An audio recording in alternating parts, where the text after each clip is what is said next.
Welcome to On the Spot with Tembi. This is a show that believes in a judgment-free world. And today, we are going to be discussing a very sensitive topic. And due to the sensitivity of this topic, we're going to hide the identity of our guest today. We tell real-life stories and real people. And today, we're going to be calling our guest Madam X. Madam X, thank you for coming. Welcome. We are talking human trafficking. It's a global thing, and it's very sensitive issue. Now, before anything, I want to understand, are you from South Africa? No, I'm not. You're not from South Africa. Yes. So how did you get to South Africa? Well, basically, I started a friend who's a South African called me to come here. Mm-hmm. Yes. So, it all starts in the, I guess, society, how it treats people, how it treats a girl child. I got pregnant when I was 14.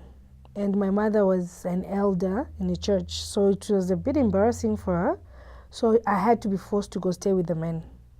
The father of my child, unfortunately, was gay. So staying with him was a bit of a problem. So I had to come to South Africa looking for better living. But I didn't know the friend was calling me what she was into. She was into prostitution. So I came over. She came, she picked me up from Park Station, and then she took me to a place called Kruger Stop.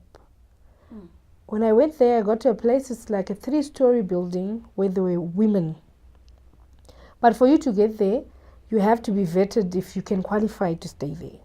So wait, Madam X, before we continue with the story, so you basically came here for a job? Yes. And you were called in by a friend? Yes. And this is a friend that you trusted? Yes. You didn't know what your friend does for a living? Yes.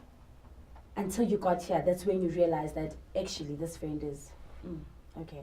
So sorry to cut you, I just needed to understand there. So you got to this building, and what happened? And before they take you in for you to stay, they have to see if you have the qualities of the lady they want. What do you mean by qualities of the lady they want? Because they'll make you get naked and they'll look at you. So it's a guy and a lady. And then they'll say, okay, so there are 3 floors, whether you're going in the 2nd, 1st, or 3rd floor. So these floors, what happens in the 1st floor? The 1st floor is usually for people with big breasts, slender people, for white guys. 2nd floor and 3rd floor, basically for everyone. So this 1st floor, if you say it's for white guys, is it black women still? Yes. But they don't have the big... Yes. Okay. So then the 2nd floor is for everyone? Yeah, basically a woman that's just average and... And then in the 3rd floor? 3rd floor is the same as well, average people, but 1st floor basically is for people that white guys like. Wow. So this woman and man are the ones that inspect you? Yes. So when you get to that place, are you aware of what you're going to be doing? What's going through your mind as you're going there? What mode of transport did you use to go there? And what happened? Did you go there voluntarily, or did your friend just say, friend, we're going to Kruger Stop and you'll see what happens? She came to pick me up with one of the guys from that place. Okay. I didn't know what was happening there. She told me that it's a hotel, so in my mind I was thinking maybe it's because she said accommodation is included. So I was thinking maybe it's housekeeping or something to work in a hotel. Yeah. Yeah. So now you guys get there, both of you. Yes. And your friend is there. Mm-hmm. Is she part of the people that are recruiting, or is she part of the people that are working there? She's working there, but apparently if you recruit someone, because staying there, I didn't know that you had to pay for your staying there. So if you bring someone, you get to stay there a week free. So she wanted a week free to stay on my head. And she used her friend? Yes. Okay. So now you get to this place and you get inspected. I assume you went to the 2nd floor? No, by then I was a bit smaller. I went to the 1st floor, plus I've got a big breast, so... White people love that. Yes. Okay. So you started this without even knowing... When they said take off your clothes, I refused to take off my clothes. And my friend had to come and say, no, take off your clothes so that they can see, because this lady is going to get pissed off. She doesn't want that, or you're not going to get a job. And then apparently, I don't know what happened. She just said, okay, fine, take it. I took off the top, and then they said, take it to the first floor. So when I got to the first floor, I saw in the room there were like 2 beds, but there's like a division, and then there's a bathroom, and there was another girl inside. So I then asked her, what are we doing here? The next thing I see, she's changed. She's wearing a very short dress, and everyone was expected to wear heels. Okay. I didn't know how to wear heels. You didn't. I didn't know how to wear heels. I didn't own a pair of heels. I came with just a dress. As you were, of course. Yeah, I was having a long dress and what, and then the lady that recruits came into my room, and then she was like, why aren't you changing? And then I said, change into... And then the friend gave me, but because my friend was a bit taller, so, no, she was shorter. So the dress was a bit long, and the lady said, no, she can't wear this. So she asked for someone to give me something to wear.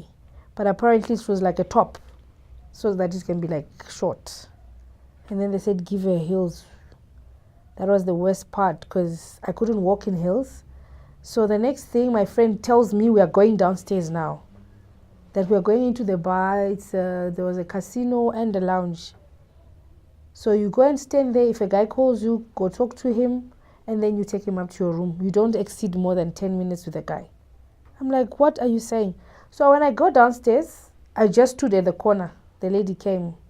She started shouting, why are you standing by the corner? What do you expect? How old is this lady? Apparently, I think she's around 35. She's that young? Yeah. Okay, so she comes to you, she tells you how she wants you to... Is every lady just standing there, you mingle, or... They mingle, they drink, they smoke, others that strip. And apparently, I didn't know all that everyone strips there. You've got a day that you're supposed to strip. And apparently, everyone that stays there has to drink. But don't you think it's for your own sanity? Have you ever thought that you'd do this in a sane mind? I've never, because I ended up being the first person to drink early in the morning. 7 o'clock I'm drinking. Okay, let's not get to the drinking part of it as yet.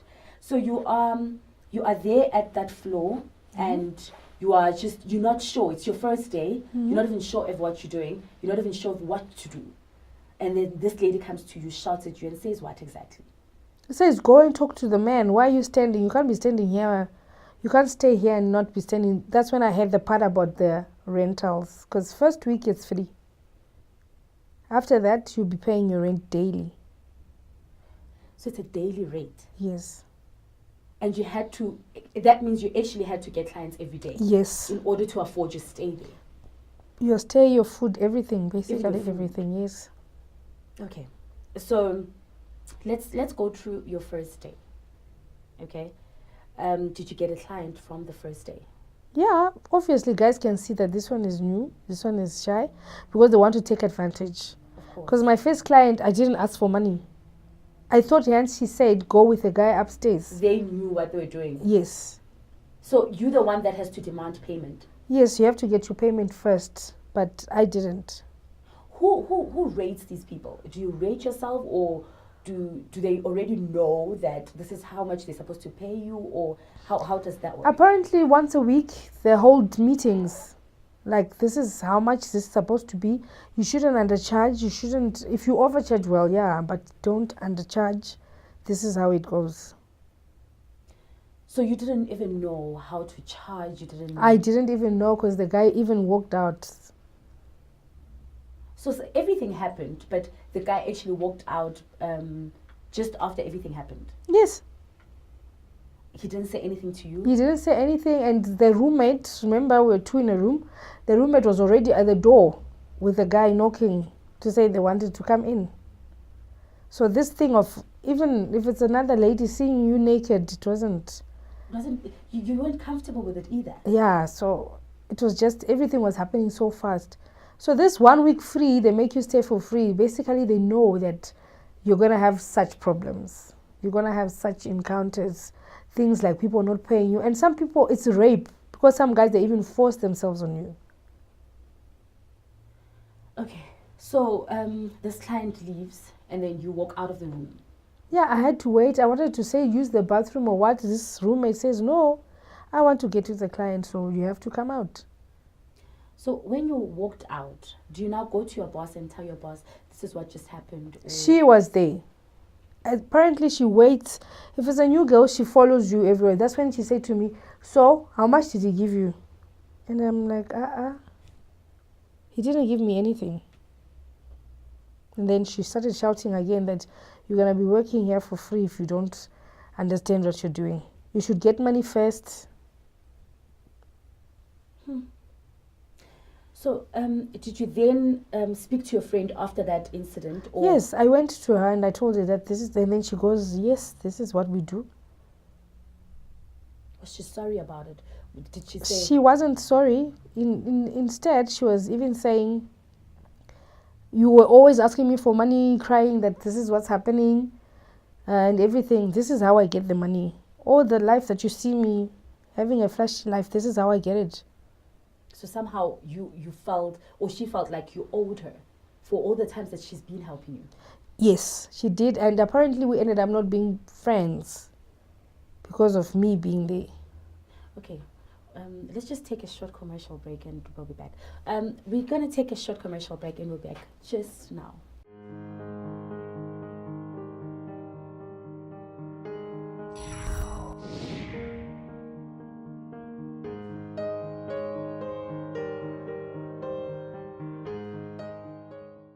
Welcome back from the break. You're still tuned into On the Spot with Tembi, and we are still discussing a very sensitive topic: human trafficking and drugs and prostitution. Sensitive issues that we women and every other person that is on this earth is going through right now, right? Madam X, before the break, I said to you I wanted us to just stop a bit with the drinking and everything.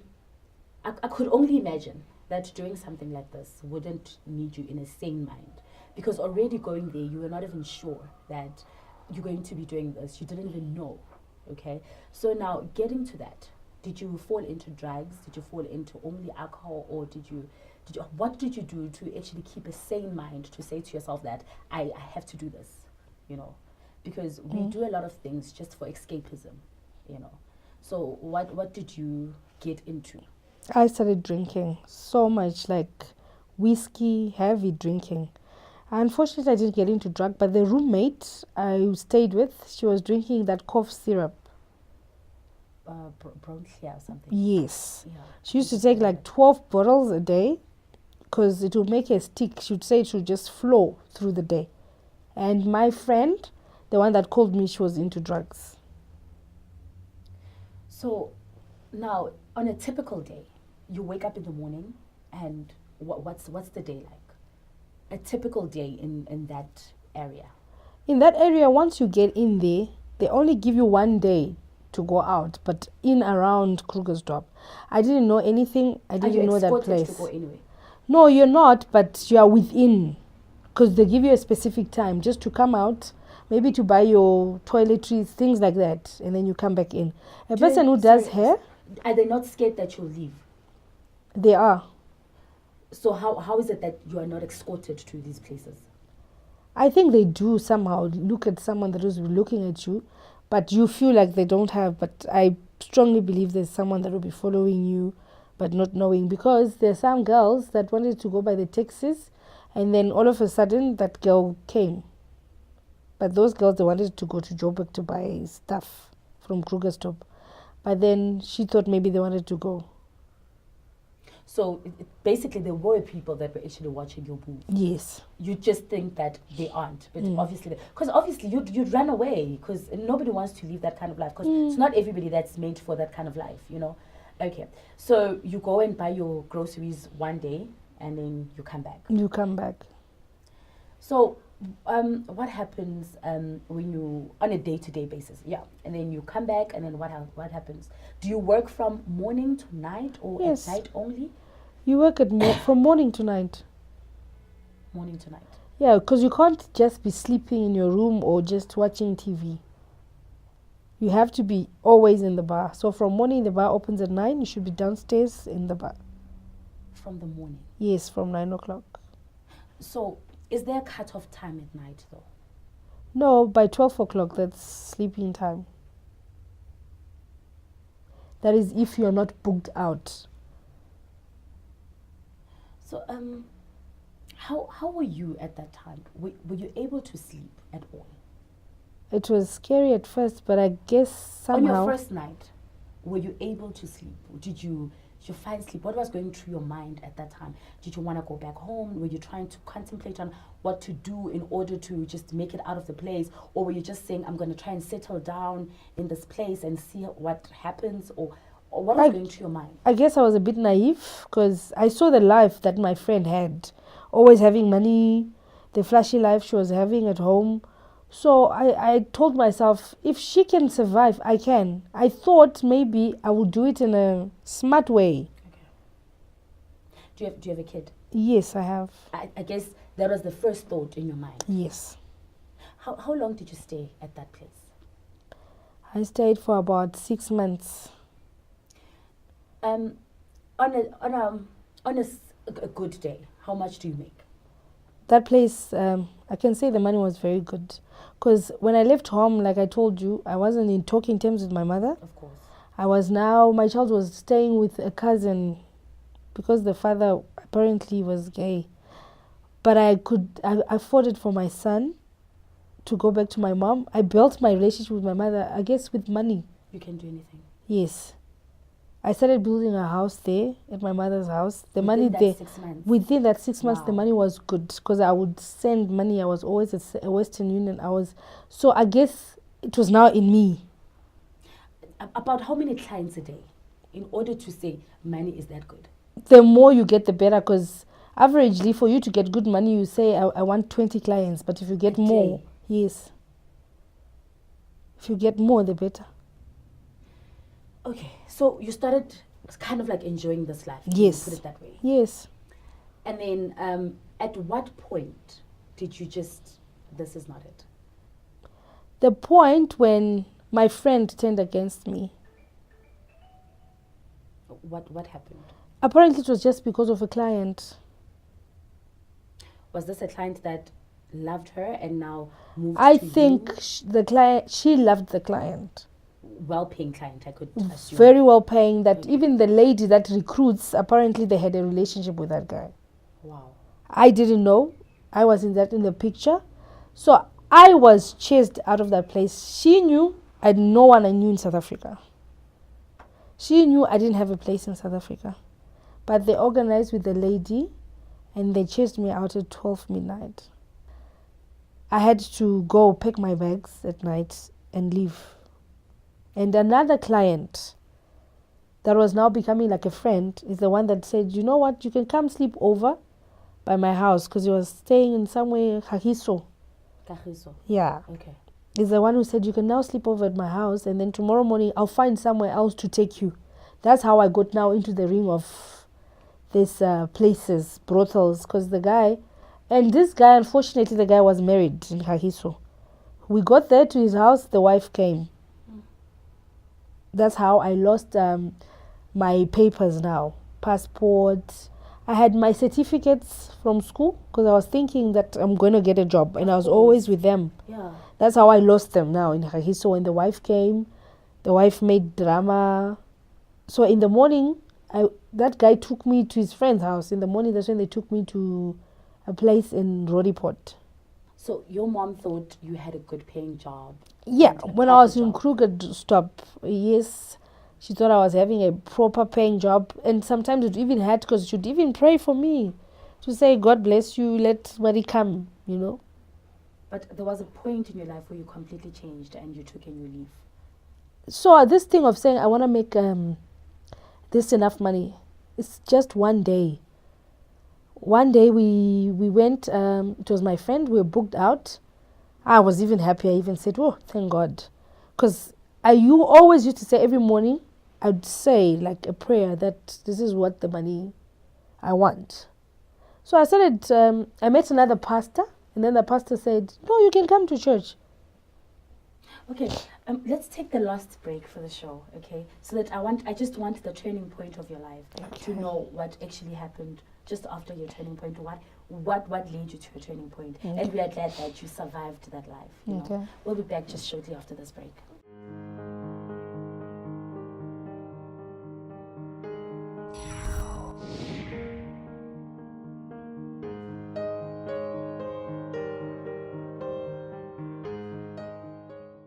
Welcome back from the break. We still have Madam X on the spot, and we are talking about her turning point. Right, Madam X? So I want to understand your turning point. What was your turning point? When did you decide to take a new leaf? I decided to turn a new leaf when we went out with my friend. We were booked out, two of us, so we never thought that nothing could happen. The only things that we were so much afraid of was, especially girls that are in prostitute. Girls in prostitute, they die almost every day, but people don't know that. One, clients kill them. Two, when they're booked out, they get into accidents. Nobody knows about all this, but there's an alarming rate of prostitution. Some are stolen for body parts and all that. But I guess all those things were now getting into my head. Now I was realizing that this is now the life I'm in. This can happen to me, especially when, let's say, a girl that stays next to your room wakes up and she's killed maybe by a client that you even knew that maybe this client was supposed to be with me. So, did you completely change your life after that? Yes, I did. It wasn't easy because people judge you. Yeah. People don't give you free handouts. Yeah. If you honestly ask a person, can I please have money? No one. I feel like there should be organizations that help girls, because a lot of girls, they want out of prostitution, but if they are out, they don't know where to go. One, they don't know where to go, and no one helps you. I remember I used to spend like maybe 3 days not even eating anything. Let's talk about parents. Do they also have a role to play within all these girls that are doing prostitution and drugs and all these things? Yes, they do. Because if you're coming from a loving home, a supportive family, even if you make mistakes, children are bound to make mistakes. As I was doing prostitution, you would hear a lot of stories about people, how they ended up being there, opting to be there, because it all comes from parents. Some parents, a person gets pregnant, they throw them out. Some parents, they can't juggle the thing of having, some parents were young parents when they had the child, but then they didn't want people to know it's their child.